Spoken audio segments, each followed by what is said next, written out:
All right, guys. So the comment section on last week's episode pertaining to 9/11, it was insane. I'm telling you, like, as the kids are saying these days, it was lit. It was absolutely lit. So I knew that I had to do a follow-up episode because you guys sent me down an entire rabbit hole. I mean, this is probably not even going to be the last episode on it because seriously, what in the world happened on 9/11? And the topic, by the way, is timely because yesterday it was announced that Julian Assange, the founder of WikiLeaks, will walk free.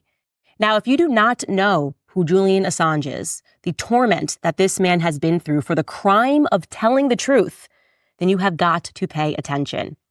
9/11 is the single most important event of our lifetimes. If we were intentionally lied to about it, then the question is, to what end?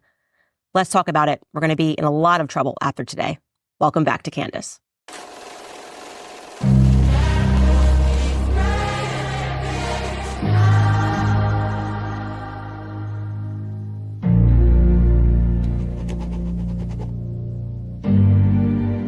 All right, guys, squeal, squeal, squeal. I don't even know where to start. I guess let's start with the question. What crime would you say that somebody would have to commit in order to be sentenced to 5 years in a 6.5 foot by 10 foot cell, isolated for 23 hours a day? What crime is that?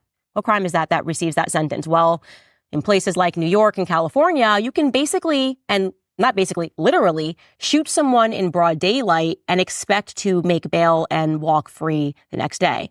I mean, the U.S. government has very much signaled to us that criminality is okay. They want more criminality in the streets. So what would you actually have to do to earn their real ire? Well, you'd have to expose the government. You'd have to show that the criminals are, in fact, in charge, that they are running the government.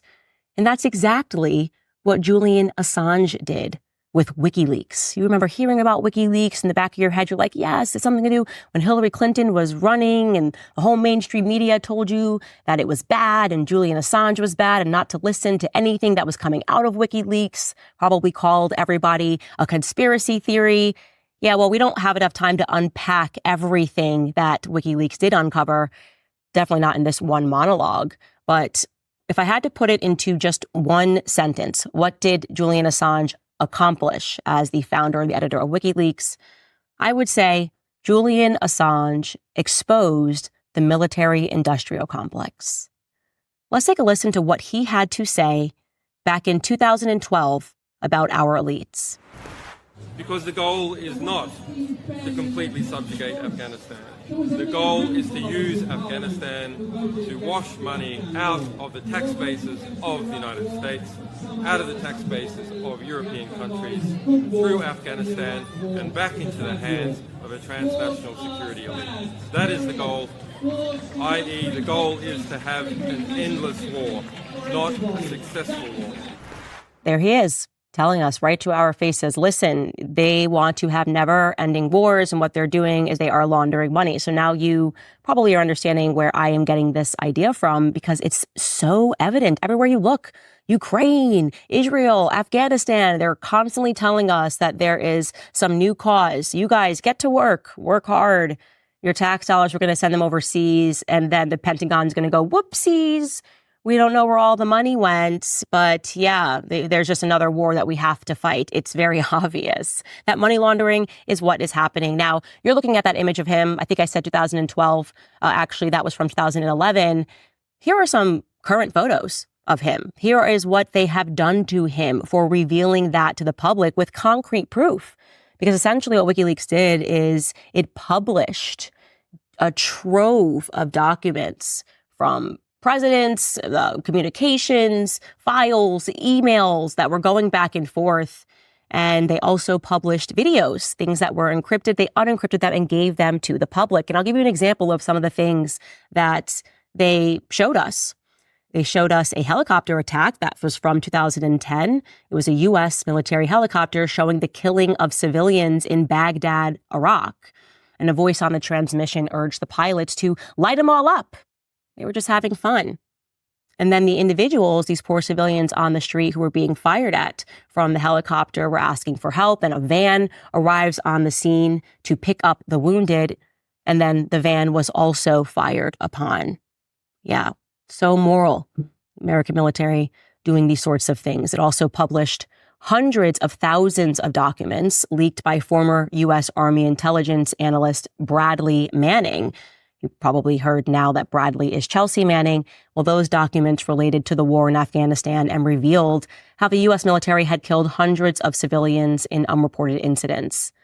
The main point is that years away now, we are recognizing that a lot of what he was trying to reveal to the public, and many of us were not awake, obviously is true. The goal, of course, is never-ending war, and we are the people that are funding it. And why are we not outraged? Well, we're either too drugged. I think that's a piece of it. I talk often about big pharma and what it's doing to our minds, or we're too dumb because of big education, sending kids to school to get degrees in gender studies, getting people to focus on the social issues like racism, CRT.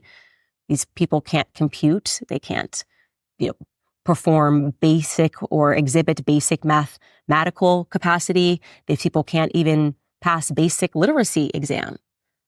Or the last component is we're too brainwashed. Or too scared to say anything if we're not brainwashed. That's how they're doing it. So they are people believing what the media is saying and other people who know that the media is lying, but they're scared to say anything because, well, look at what they did to Julian Assange. I'll tell you guys in the 9/11 comments section from last week, you guys were dropping all sorts of tidbits, had me at the edge of my seat, and I began researching things I had never even heard of, and I am now completely shaken. So yeah, I showed you guys that video of the Israelis who were celebrating. It turned out that they had connections to the Israeli intelligence apparatus, and the FBI pretty much just let them go for whatever reason. Said, okay, we looked into it, no further follow-up. Then that sort of got memory hold. Memory hold is an expression where they basically never talk about it again, and then we all just forget that it ever happened, and we move on. Well, one of you guys commented and said that I should look into the Israelis that were working at the World Trade Center who were forewarned of the attack. And oh my God, yes, that is another thing, after I researched, that has been completely memory hold, but it is true. So I'm going to show you guys, by the way, because before they say I'm a conspiracy theorist, I had to make sure that I had all of the relevant documents, all the relevant links, and I'm going to include those links for you guys. So just check out the episode. You can look at the links yourself. Here is the very true story of what went down on 9/11. There was an instant messaging service that was called Odigo. Maybe I'm saying it wrong. Odigo, Odigo. It was Israeli owned and operated. And they had headquarters that were based 2 blocks away from the World Trade Center. Now, this is according to Haaretz. I'm sure I'm not saying that right. It's a very popular Israeli publication. Check out this headline from them, published September 26th, 2011. So that is 15 days after the attack. It says, Odigo workers were warned of the attacks. That is the headline. And I'm going to read you this piece of the article verbatim. It says, quote, Odigo, the instant messaging service, says that 2 of its workers received messages 2 hours before the Twin Towers attack on September 11th, predicting that the attack would happen. And the company has been cooperating with Israeli and American law enforcement, including the FBI, in trying to find the original sender of the message, predicting the attack, end quote. Seriously, you guys, what the F? And that's not all. That's not all. It's going to get even crazier. 2 weeks after 9/11, Alex Diamandis, and by the way, he was Odigo's vice president. This is the vice president of the company. Said that the messages said something big was going to happen in a certain amount of time. And it did, almost to the minute.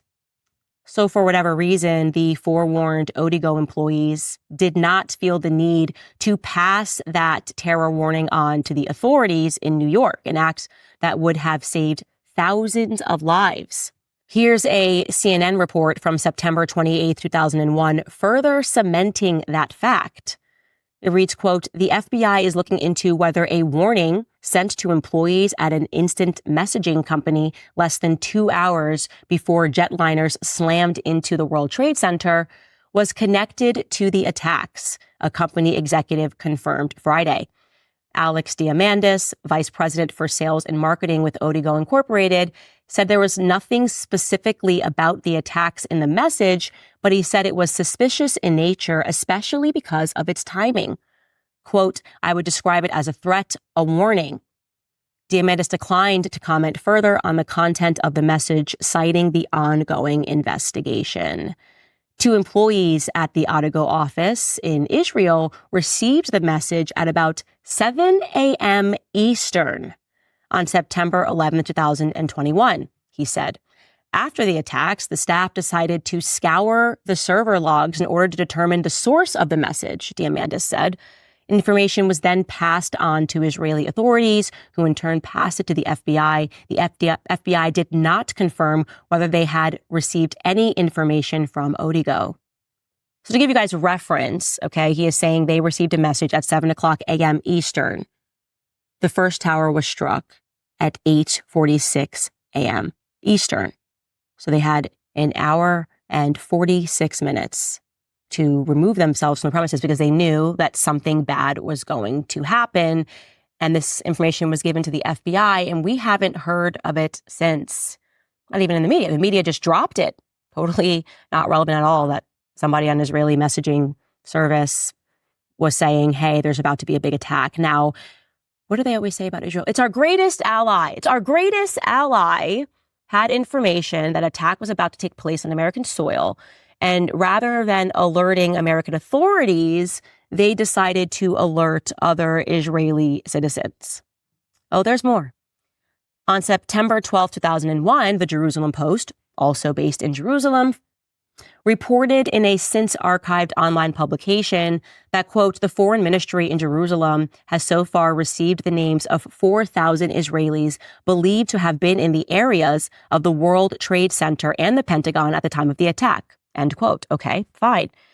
And yet, despite this remarkably, and that's according to someone who was traveling with Bibi Netanyahu, only 4 Israeli citizens died that day. So the foreign ministry was looking for 4,000 of them. And fortunately, and I do mean that fortunately, because I wish nobody had died that day, only 4 of them actually did die. Here's that clip of Bibi Netanyahu and his wife, and you'll hear somebody off on the side confirming that only 4 Israeli citizens died that day. This whole section that we see here, we're running all the way down to all Candace Fitzgerald folks. And so there, how many Israelis? There's 4 Israelis altogether. Okay, fine. Take from that what you will. But I'm going to tell you another strange, real, true fact. Larry Silverstein. And this one, oh my gosh, they call you anti-Semitic for knowing it. Larry Silverstein was a prominent New York State real estate developer. He's also a personal friend of Bibi Netanyahu. He is very connected to Israeli politics, and Israeli politicians and other prime ministers. Well, Larry was quite lucky. He obtained the lease for the Twin Towers just 6 weeks prior to 9/11. 6 weeks prior. He obtained the lease, and he also took out an insurance policy, which fortunately included coverage for acts of terrorism. So when it came time to collect, when the towers went down, Silverstein claimed that there were 2 incidences of terror, since 2 buildings were hit by the planes, which allowed him to seek double indemnity. So to be clear, he collected $4.5 billion from insurance on the towers that he had invested in just 6 weeks prior to the 9/11 attacks. Now, I was so shocked looking at that I wanted to debunk that. I turned to Snopes, you guys. I said, Snopes, tell me why this is not true. And of course, Snopes had an article defending Larry Silverstein. And of course, they didn't really debunk it at all. They just write, and I'll include the link to this as well, that the implication of foreknowledge is unfounded, that of course getting insurance is normal. And he wasn't the only investor. He led the consortium of investors 6 weeks prior, but he wasn't the only investor. So nothing to see there. But by the way, Larry was even more lucky than that, unbelievably. Every morning, he used to have breakfast. He used to take breakfast meetings at the World Trade Center. But on the morning of 9/11, and by the way, this is according to Larry in interviews, he just broke his own routine. He, fortunately, on the morning of 9/11, had a dermatologist appointment. So he didn't take breakfast in the towers, and that spared his life. So what are we supposed to make of all of this, all of these facts, which again, I will include links? What are we supposed to make of all of these things that have been memory holed about 9/11? And since we have been in never-ending wars in the Middle East and many Americans have died, their sons, their daughters have died overseas fighting never-ending wars. Well, I'll tell you for one hand, if we talk about it, we're instantly called conspiracy theorists. We're instantly called 9/11 truthers. We're instantly called anti-Semitic. And let me tell you, the only word for all of this, if you're not interested, if you don't find this to be remarkably suspicious, if you don't realize that we were not told everything about 9/11, the only word, the only adjective that should be launched on you is you're anti-American. And that's worst of all. I'd rather be called everything in the entire world than be called anti-American. And that's what these people in the media are. They're anti-American cowards. And you know what? I just will play their game. All right, guys. Now, obviously, I am speaking pretty purely. I am saying exactly what I want, despite people who are worried about me. And you know what? That is because I appreciate honesty. I appreciate the truth, and I appreciate pure talk. And that is one brand that is not afraid to stand by me as I say what I want. They allow me a platform to speak freely about the most important issues that we face as Americans. That's why I am happy to say that Pure Talk is still my wireless company. If you haven't made the switch yet, I encourage you to switch now. Pure Talk puts you on America's most dependable 5G network and offers unlimited talk, text, and plenty of data for just $20 a month. Think about it. Why would you still be with Verizon, AT&T, or T-Mobile? You can literally get the best coverage, 100% of a US-based customer service team as well. Plus, your family can save up to $1,000 a year. You'll also be supporting American jobs. It is a US veteran-led company, and the great charities that Pure Talk supports, like America's Warrior Partnership, who is on the front lines of preventing veteran suicide. So please, go to puretalk.com/Owens and you'll save an additional 50% off your first month when you make the switch today. Again, go to puretalk.com/Owens and support a wireless company who shares your values. All right, guys, now let's jump into some stories.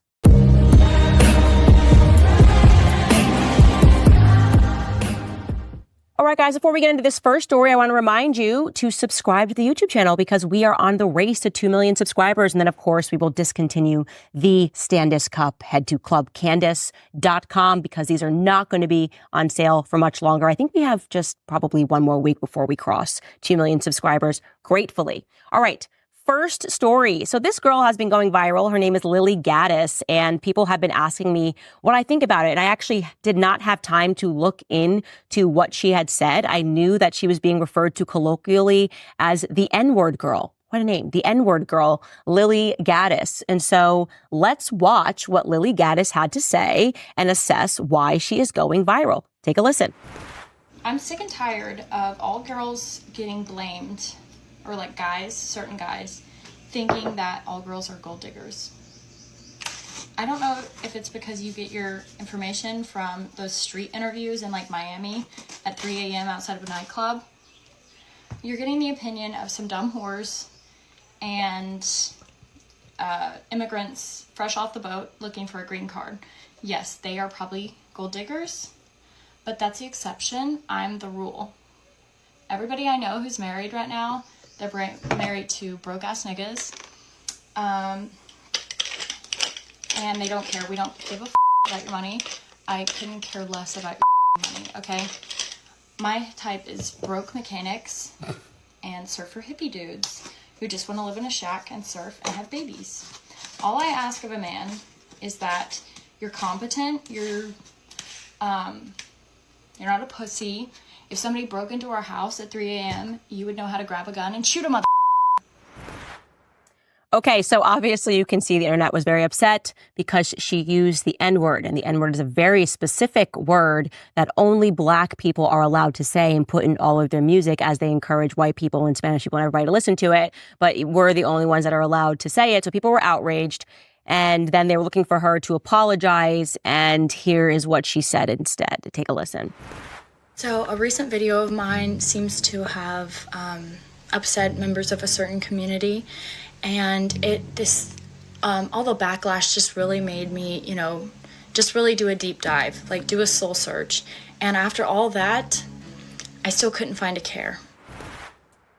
So personally, I respect this, and I'm going to tell you why for a couple of reasons. The first is not because I think that we should all be running around saying the N-word. I just think that it's an all or nothing policy, okay? If Black people can say it, then everybody can say it. If Black people can put it into their music and they can win Grammy Awards for putting it into their music, and they can sing their songs on stage, and people can be in the crowd singing along to every lyric, and then what? White people that are bopping to Cardi B, and they're just at a concert going like this, and they have to just like cover their mouths every time she says the N-word, every couple of lines. That makes no sense. It's stupid. It's just stupid. I've never agreed with this. I do not agree with speech for some people and not for the other people, especially because she used that phrase in its context, like literally in the context that rappers use it in. She's not referring to a Black person. She's not saying it to demean a Black person.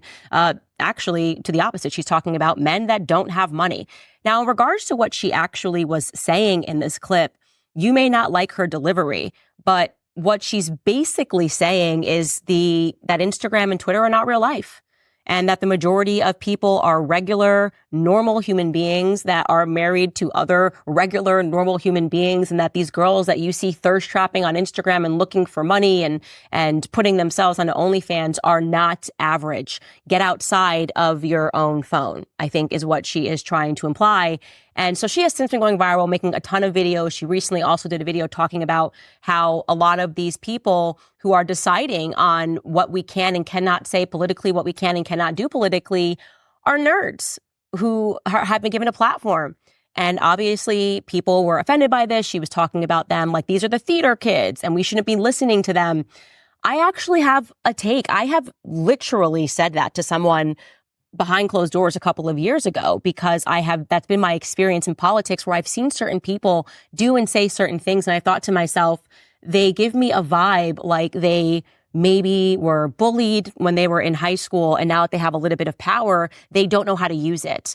And they're kind of trying to boss people around. Like they just like can't be cool and chill out. And I'll give you an example of a person who I think tripped over into this, because I used to be a reader of Milo Yiannopoulos when he was an editor at Breitbart. He wrote great pieces. They were phenomenal pieces. This was very early on in my political turning, so to speak. And he was, I would describe him as sort of like a geeky, I don't mean to be offensive, but like just a writer, a really brilliant writer. And then when he got a little bit of fame, he just went overboard into this like character where he was wearing sunglasses and siding, wearing Dolce & Gabbana. And that felt to me like somebody who was trying to live out his high school years. Like maybe this is my chance to be cool. And I just didn't think it was authentic. I actually just wish he had remained like the writer who had really interesting pieces, because it's actually cool to be a geek. It's not cool to be a geek that's pretending to be something that they're not, if that makes any sense. And so while you may not appreciate her delivery, it has been my experience in politics. And again, I'm using Milo as one example. I'm also talking about people in Congress, like people who just love the cameras and are constantly saying things in Congress. Like when I had to testify, I mean, who disagrees that Jerry Nadler belongs in a locker? No one. You all agree with me. Jerry Nadler belongs in a locker, right? All of these people that they had testifying next to me, I object strenuously to what she's saying. It does give off a certain vibe. And that's not to discount people that are theater kids. What I am saying is that because of the unique situation of American politics, where you can become famous if you say certain things in politics, I think that for people that like theater, there is a draw. So I think I am basically taking what she has said and making it much more eloquent. I find her to be somewhat interesting. If she can deliver her ideas, maybe I'll get her in for an interview. If she's able to communicate her ideas in a different way, I think there's a lot more going on. I think people are upset with her because she's being blunt, but I think she's got some good ideas. All right, guys, now moving on. I am going to have to now show you this clip, because the live chat is always so lit on this show. And yes, you guys, it's actually me in the live chat. Why are you guys always, is this actually Candace or AI? Would I let somebody be AI Candace? No, that's ridiculous. I live chat the show every day. We film it a couple of hours before, and then I like to live chat with you guys. And I said yesterday, if we get to 12,000 watching live, I'm going to do a flip. It's not a backflip, but I can't do a backflip, but I can do a flip. And so here is a video of me doing a flip. this morning, and I'm having Savannah take the video, and this is really embarrassing. All right, the things I do for the live chat, I'm going to attempt to round off, because if I do a backflip, I will die. Woo!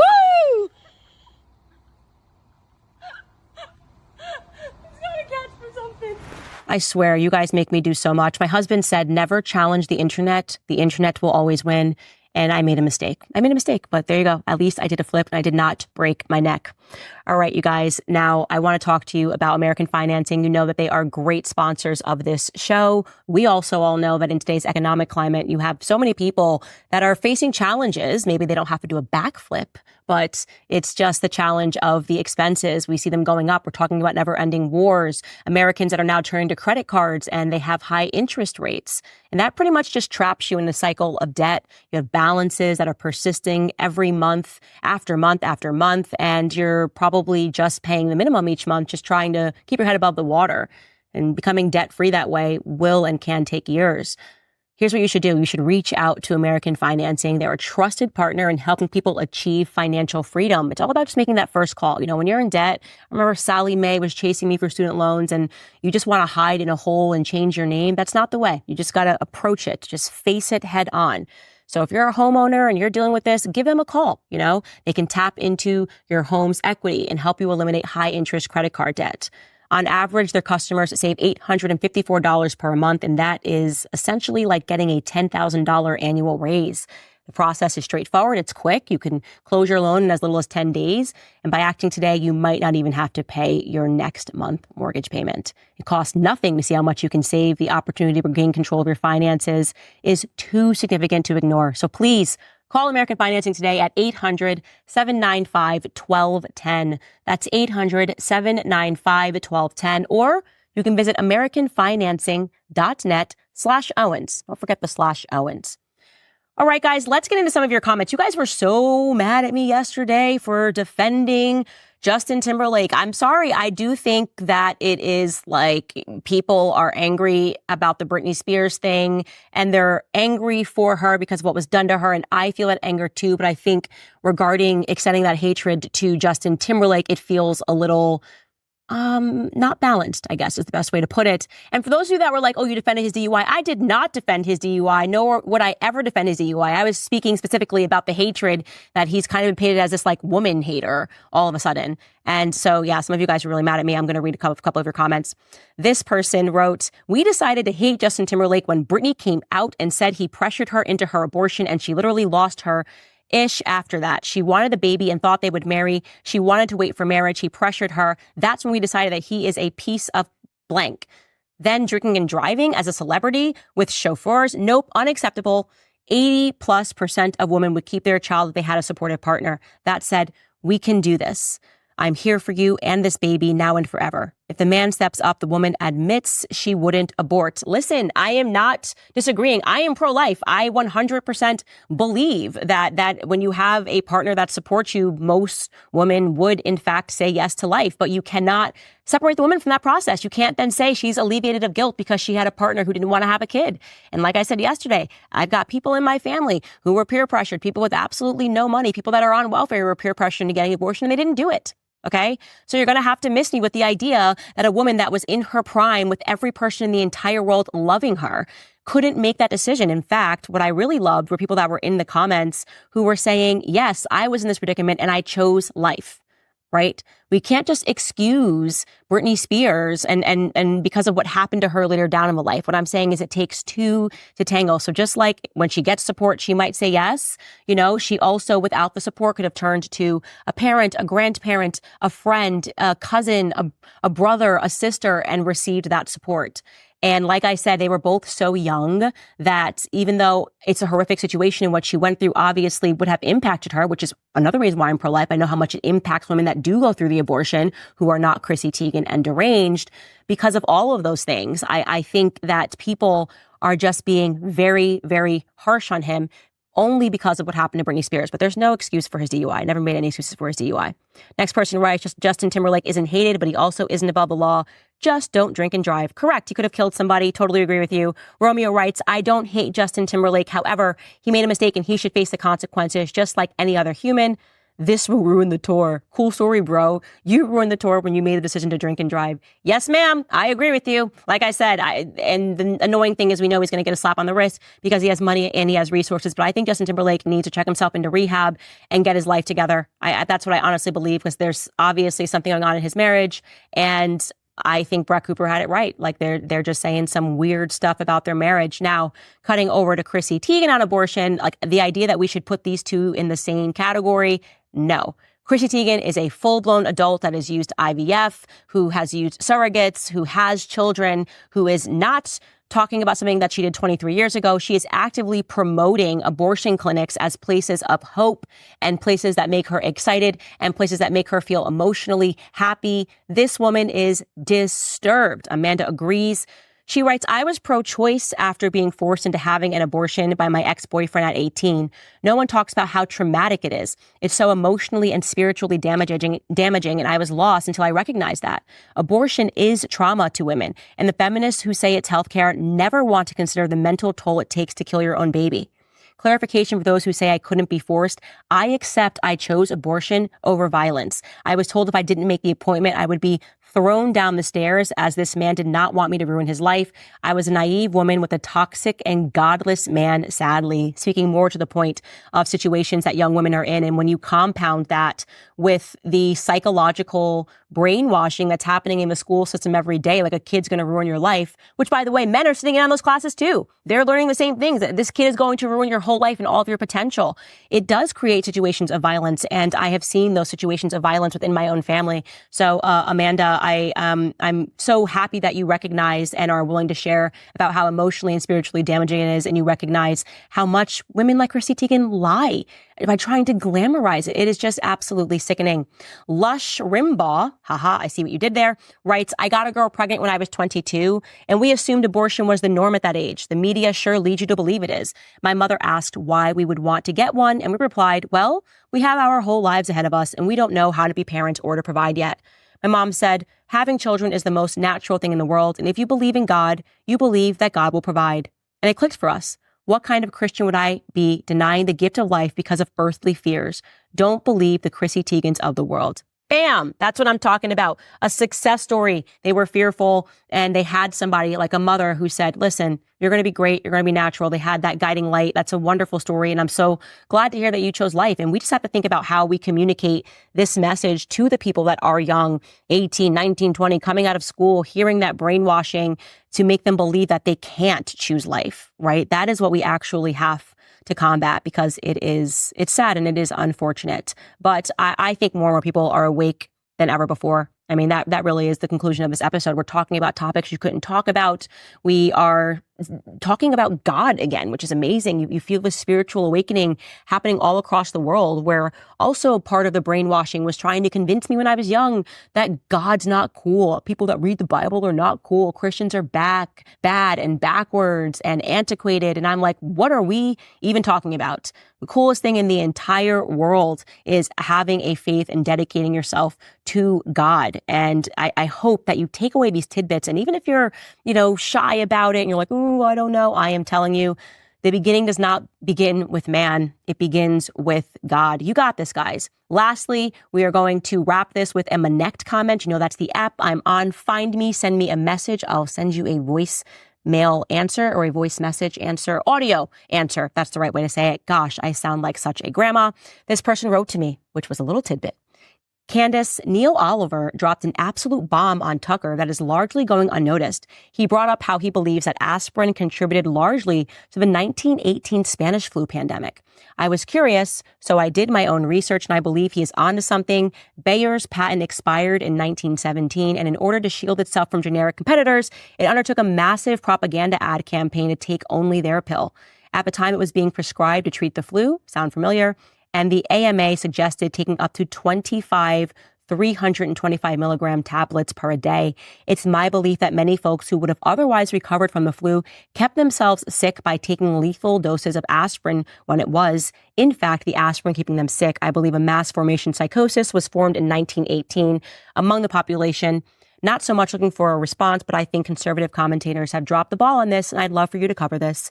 Please do not use my name. Thank you. No worries. We did not use your name.